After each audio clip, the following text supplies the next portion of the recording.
دفاعی champion Argentina بھی FIFA world cup کے فائنل میں پہنچ گیا۔ سنسنی خیز مقابلے کے بعد انگلینڈ کو 1 کے مقابلے میں 2 گول سے شکست کا سامنا کرنا پڑا۔ ارجنٹینا نے 1 گول کے خسارے میں جانے کے بعد آخری لمحات میں کم بیک کرتے ہوئے یکے بعد دیگرے 2 گول کر کے فتح حاصل کی۔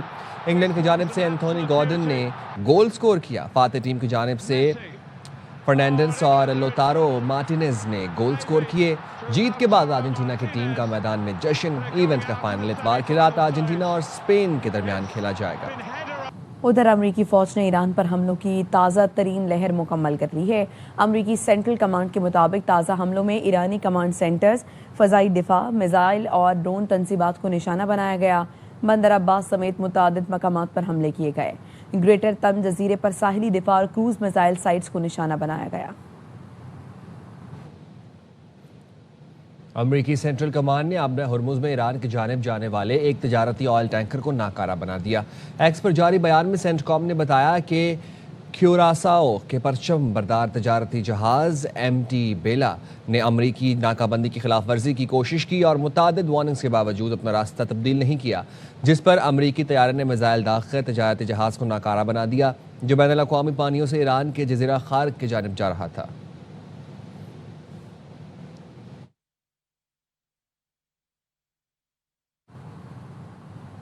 امریکی حملے سے جزیرہ کشم میں صنعتی پلانٹ کو نقصان پہنچا ہے۔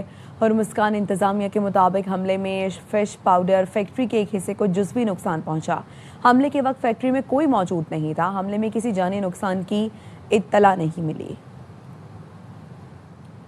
ایرانی وزارت صحت نے حالیہ حملوں میں اموات اور زخمیوں کی تازہ تعداد جاری کر دی، جس کے مطابق امریکی حملوں میں 35 افراد جاں بحق، 300 سے زائد زخمی ہوئے۔ امریکی حملوں میں آج ایران کے جنوبی ساحل اور وہاں مختلف اسٹریٹجک مقامات کو نشانہ بنایا گیا۔ ایرانی میڈیا کے مطابق کیشم، بندر عباس اور سرک میں دھماکے کی اطلاع ملی۔ مشرقی حصے میں صوبہ سیستان کے چابہار، راسک، کونارک میں بھی دھماکے سنائی دیے۔ اہواز میں کینسر اسپتال متاثر ہونے کے بعد بچوں کے شعبے کو خالی کرایا گیا۔ ترجمان پاسداران انقلاب جنرل محمدی نے کہا، ایران کی توجہ خطے میں امریکی عسکری تنصیبات کو نشانہ بنانے پر مرکوز ہے۔ امریکہ کے جارحانہ بنیادی ڈھانچے کو تباہ کرنا موجودہ کارروائیوں کا محور ہے۔ اپنے بیان میں انہوں نے خبردار کیا کہ امریکہ یہ نہ سمجھے کہ وہ تنازع کو جنگ میں بدل سکتا ہے۔ موجودہ جنگی حکمت عملی برقرار رکھنا امریکہ کی غلط فہمی ہوگی۔ امریکہ کے خلاف کارروائیاں خطے بھر میں جاری رہیں گی۔ امریکی قومی سلامتی ٹیم نے ایران پر بڑے پیمانے پر بمباری کی تجویز دے دی۔ امریکی صدر کی زیر صدارت ایران پر حملوں سے متعلق جائزہ اجلاس سچویشن روم میں ہوا۔ امریکی ویب سائٹ ایکزیوس نے بتایا، امریکی دفاعی حکام نے ٹرمپ کو ایرانی میزائل اور ڈرون سائٹس پر حملوں پر بریفنگ دی۔ امریکی صدر کو بتایا گیا پینٹاگون نے ایران کے خلاف فوجی مہم کی تیاریاں مکمل کر لیں۔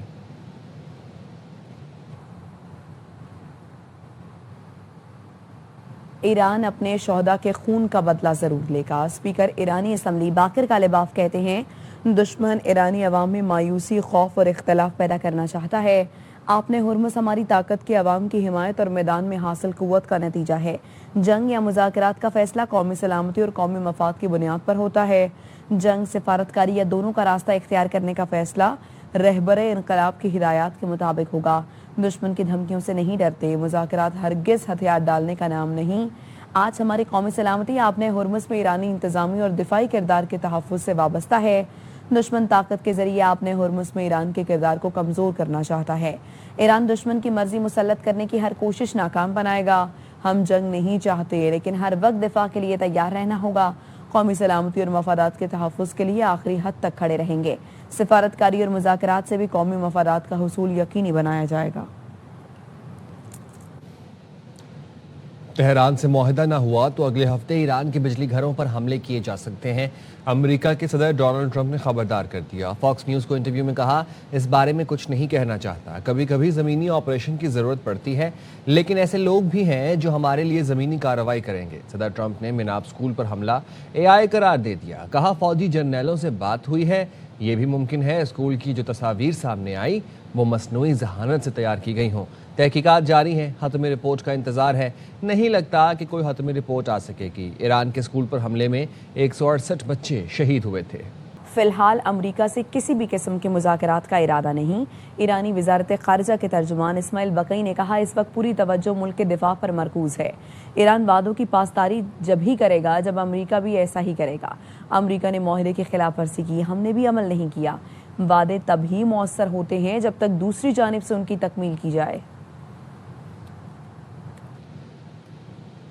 کویتی فوج نے کہا ہے ملک کے ایئر ڈیفنس سسٹم نے ڈرون حملے کی کوشش ناکام بنا دی۔ دارالحکومت میں سنی جانے والی دھماکوں کی آوازیں فضائی دفاعی نظام کی کارروائی کے باعث تھیں۔ کویتی حکام نے شہریوں سے اپیل کی ہے کہ وہ حفاظتی ہدایات پر عمل کریں اور محتاط رہیں۔ امریکہ نے سعودی عرب کو تقریباً $1.96 ارب مالیت کے ایڈوانسڈ پریزنسکل ویپن سسٹمز اور دیگر دفاعی ساز و سامان کی فروخت کی منظوری دے دی ہے۔ امریکی وزارت خارجہ کے ترجمان اس دفاعی معاہدے کے تحت سعودی عرب کو جدید ہدف شکن ہتھیاروں کے نظام اور متعلقہ آلات فراہم کیے جائیں گے۔ معاہدے کے تحت BAE سسٹمز مرکزی کمپنی ہوگی جو ہتھیاروں اور متعلقہ دفاعی سامان کی فراہمی کی ذمہ داری ادا کرے گی۔ دوسری جانب امریکہ نے کویت کے C-17 طیاروں کے لیے تقریباً $48.40 لاکھ مالیت کے معاونتی معاہدے کی منظوری دی ہے۔ سیکرٹری جنرل اقوام متحدہ انتونیو گوتریس کا امریکہ اور ایران کے درمیان بڑھتی ہوئی کشیدگی پر گہری تشویش کا اظہار۔ اپنے بیان میں انہوں نے خبردار کیا ہے کہ مکمل جنگ کی صورت میں عام شہریوں کو ناقابل برداشت نقصان پہنچے گا، عالمی امن، سلامتی اور معیشت پر بھی تباہ کن اثرات مرتب ہوں گے۔ انہوں نے جنگ کے خاتمے اور تنازعات کو مذاکرات کے ذریعے حل کرنے پر زور دیا ہے۔ IMF نے خبردار کیا ہے کہ ایران امریکہ کشیدگی سے تیل کی عالمی مارکیٹ میں سپلائی متاثر ہو سکتی ہے۔ IMF کے رپورٹ کے مطابق آپ نے ہرمز کی بندش سے روزانہ 2 کروڑ بیرل خام تیل ریفائنڈ مصنوعات کی فراہمی متاثر ہوئی۔ خلیجی ممالک نے بحران کے دوران متبادل راستے استعمال کیے۔ سعودی عرب نے ریڈ سی بندرگاہ تک تیل پائپ لائن سے بھیجا۔ UAE نے ہرمز سے باہر الفجیرہ بندرگاہ کو استعمال کیا۔ یہ متبادل ہرمز کے نقصان کا صرف ایک چھوٹا حصہ ہی پورا کر سکے۔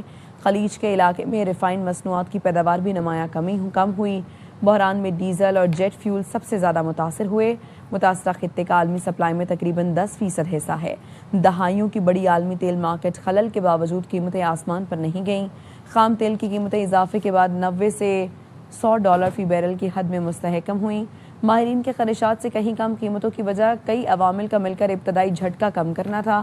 اب عالمی منڈی میں تیل کی قیمتوں کے جھٹکے برداشت کرنے کی گنجائش تقریباً ختم ہو چکی ہے۔ امریکہ ایران کشیدگی کے باعث تیل کی قیمتوں میں مسلسل چوتھے روز بھی اضافہ۔ خبر ایجنسی کے مطابق برنٹ کروڈ کی قیمت 0.1% سے $85.2 فی بیرل ہو گئی۔ US ویسٹ ٹیکسس انٹرمیڈیٹ بھی اضافے کے بعد $80 فی بیرل ہو گیا۔ آبنائے ہرمز میں توانائی ترسیل متاثر ہونے کے خدشات سے تیل مہنگا ہوا۔ خلیجی برآمدات محدود رہیں تو برنٹ $110 سے تجاوز کر سکتا ہے۔ امریکی صدر ڈونلڈ ٹرمپ نے کہا ہے ایران نے ایک زیر حراست امریکی خاتون کو ملک چھوڑنے کی اجازت دے دی ہے۔ ٹروتھ سوشل پر جاری بیان میں ٹرمپ نے کہا جس خاتون کو رہائی دی گئی اسے بائیڈن دور میں ایران نے گرفتار کیا تھا۔ دسمبر 2024 میں گرفتار کی گئی امریکی خاتون اب بحفاظت ایران سے باہر ہے۔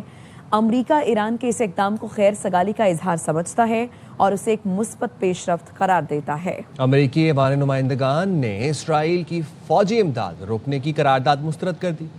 امریکی میڈیا کے مطابق اسرائیل کو $3.3 ارب کی فوجی امداد روکنے کی ترمیم 314 ووٹوں سے ناکام بنا دی گئی۔ امریکی ایوان نمائندگان میں ترمیم کے حق میں 104 اور مخالفت میں 314 ووٹ آئے۔ 103 ڈیموکریٹ ارکان نے اسرائیلی فوجی امداد روکنے کی ترمیم کی حمایت کی، جبکہ ریپبلکن رکن تھامس میسی نے اسرائیل کی فوجی امداد روکنے کی ترمیم پیش کی تھی۔ اور خبر یہ ہے کہ پشاور کے علاقے تہکال پایان میں گھر میں آگ لگنے سے 4 افراد جاں بحق ہو چکے ہیں۔ ریسکیو حکام کے مطابق آگ گھر کے اس حصے میں لگی جہاں فرنیچر اور دیگر سامان رکھا ہوا تھا۔ بیوی اور میاں اور 2 بچے دم گھٹنے اور جھلسنے کے باعث جاں بحق ہوئے۔ ریسکیو حکام کے مطابق آگ لگنے کی وجوہات تاحال معلوم نہ ہو سکیں، تحقیقات جاری ہیں۔ تو پشاور کا علاقہ ہے تہکال پایان جہاں پر گھر میں آگ لگنے سے 4 افراد جاں بحق ہوئے ہیں۔ ریسکیو حکام کے مطابق آگ گھر کے اس حصے میں لگی جہاں فرنیچر اور دیگر سامان رکھا ہوا تھا۔ میاں بیوی اور 2 بچے دم گھٹنے اور جھلسنے کے باعث جاں بحق ہوئے۔ عدنان طارق ہمیں مزید تفصیلات سے آگاہ کریں گے۔ عدنان بتائیے۔ جی بالکل، انتہائی افسوسناک واقعہ پشاور کے علاقے تاکال پایان میں رہائشی گھر میں آگ بھڑک اٹھی۔ ریسکیو ٹیمیں جو ہے موقع پر موجود ہے. آگ مکان میں جس حصے میں لگی بتایا جاتا ہے وہاں فرنیچر اور دیگر سامان رکھا ہوا تھا. ریسکیو ٹیم کے مطابق بتایا گیا کہ آگ سے 6 افراد جو ہے وہ جاں بحق ہو گئے ہیں. کمرے میں موجود افراد میں میاں بیوی اور بچے جو ہیں وہ شامل تھے. آگ لگنے کی وجوہات جو وہ ابھی تک سامنے نہیں آئی. ریسکیو کام کے مطابق بتایا جا رہا ہے کہ آگ پر مکمل طور پر قابو پا لیا گیا ہے اور آپریشن کے دوران ایک کمرے سے 6 افراد کے جسد خاکی نکالے گئے جس میں میاں بیوی اور بچے شامل ہیں. کمرے میں موجود افراد میں میاں بیوی بچے شامل تھے. مبینہ طور پر اموات آگ کی تپش اور دھوپ کی اور جو دھوئیں کی وجہ سے جو ہے وہ پھیلنے کی وجہ سے ہوئی. ریسکیو کام کے مطابق بتایا جا رہا ہے کہ اس وقت آگ پر مکمل طور پر قابو پا لیا گیا. آگ مکان کے جس حصے میں لگی وہاں فرنیچر فوم وغیرہ یہ چیزیں بڑی تعداد میں موجود تھی. تاہم یہ گودام کا حصہ تھا مکان کا جس میں یہ آگ بڑھتی تھی جس پر قابو پا لیا گیا. جی عدنان یہ بتائے گا کہ کیا ریسکیو سرگرمیاں مکمل طور پر ختم ہو چکی ہیں اور کیا ملبہ ہٹا لیا گیا ہے اور زخمیوں کو کس اسپتال منتقل کیا جا رہا ہے؟ جی بالکل آگ پر مکمل طور پر قابو پا لیا گیا ہے. اب سے کچھ ہی دیر پہ ریسکیو ترجمان بلال فیضی سے ہماری بات ہوئی جس کا یہ بتانا ہے کہ آگ پر مکمل طور پر قابو پا لیا گیا ہے اور آگ مکان کے اس حصے میں لگی جہاں پر بڑی تعداد میں فرنیچر جو ہے وہ موجود تھا. پشاور کے علاقہ تاکال پایان کے علاقہ تھا اور ریسکیو جو آپریشن جو اس میں ایک کمرے میں 6 افراد کی جسد خاکی نکالی گئی جس میں میاں بیوی اور بچے شامل تھے. مبینہ طور پر اموات جو ہے وہ آگ کی تپش اور دھوئیں کی وجہ سے لگی ہے اور اس وقت جو ہے وہ آگ پر مکمل طور پر قابو پا لیا گیا ہے. جی اچھا عدنان، چونکہ بھی ابتدائی تفصیلات ہیں تو ہم یہ بھی جاننا چاہیں گے آپ سے کہ آپ کی اطلاعات کے مطابق کیا وجوہات بتائی جا رہی ہیں، معلوم ہو سکا؟ جی بالکل، ریسکیو حکام سے ہماری بات ہوئی تو ان کا بتانا تھا کہ ابتدائی طور پر جو لگ رہا ہے کہ وہ آگ جو ہے گھر کے جو بڑا حصہ جو ہے وہاں پر فرنیچر پڑا ہوا تھا. یہ کہنا غلط نہیں ہوگا کہ وہ گودام نما حصہ تھا جہاں پر فرنیچر فوم بہت زیادہ سامان تھا. تو وہاں پر یہ نامعلوم وجوہات کی بنا پر آگ بھڑک اٹھی اور اس کی تپش کے باعث جو ہے پھر دھوئیں کے باعث جو ہے یہ اموات جو ہوئی ہیں. اس وقت ریسکیو ٹیمیں موقع پر موجود ہے جن کا بتانا ہے کہ آگ پر قابو پا لیا گیا ہے. بہت شکریہ عدنان.